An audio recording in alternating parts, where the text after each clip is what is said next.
আমাকে এখানেই থাকতে হবে। ওদের সাথে কথা বললাম কিন্তু ওরা ছাড়ছে না। আরে ওরা ভীষণ স্ট্রিক্ট। হ্যাঁ, আরে যা যা বলার আমি সব কিছু বলে দেখেছি।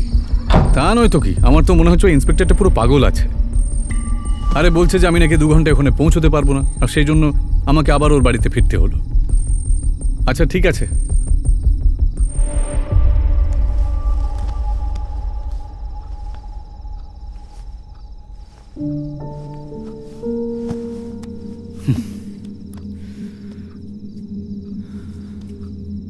সঞ্জয়,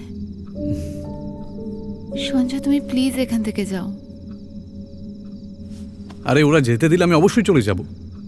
এমনিতে এটা শহরের বর্ডার, সেই জন্যই ওরা এখানে দাঁড়িয়ে রয়েছে। আরে ইন্সপেক্টর অনেক বড় বড় কথা বলছিল। আরে আমি এখান থেকে যাবার চেষ্টা করলে ও আমাকে আবার ধরে নিয়ে এখানে ঢুকিয়ে দেবে। সঞ্জয়, ওরা এদিক ওদিক গেলে তখন তুমি চলে যেও, চেষ্টা তো করো। কিন্তু আমি এখন এটা করতে পারি না, আমার কাছে সময়ও নেই। উফ, ওই কি বিপদ এটা। সে কিন্তু তোমার সমস্যাটা কোথায়? 2 সপ্তাহ পর আমাদের বিয়ে হতে চলেছে। সঞ্জয়, আমরা কি লকডাউনের পরিস্থিতির ব্যাপারে জানি? হ্যাঁ বলো, বিয়ে তো পোস্টপনও করতে হতে পারে। কিন্তু বিয়ে কেন পোস্টপোন করবো আমরা? দেখো, আমি ভেবেই নিয়েছি আমাদের বিয়েতে সারা পৃথিবীর লোককে ডাকার কোনো দরকার নেই, বুঝতে পেরেছো? সিম্পল বিয়ে হবে, ফ্যামিলির লোকজন আসবে, ব্যাস।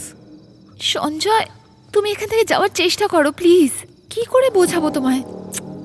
আরে বোঝানোর কোনো দরকারও নেই। আত্মীয় স্বজনরা জানতে পারলে প্রবলেম হয়ে যাবে সঞ্জয়। তুমি একটা কাজ করো, নিজের মাকে কল করো আর ওনাকে বলো আইজি অফিসে কল করতে, আমার জন্য একটা গাড়ি অ্যারেঞ্জ করে দিক, তারপর আমি এখান থেকে বেরিয়ে যাব। এখানে থাকার আমার কোনো শখ নেই। মাথাটা গরম করে দিচ্ছ আমার।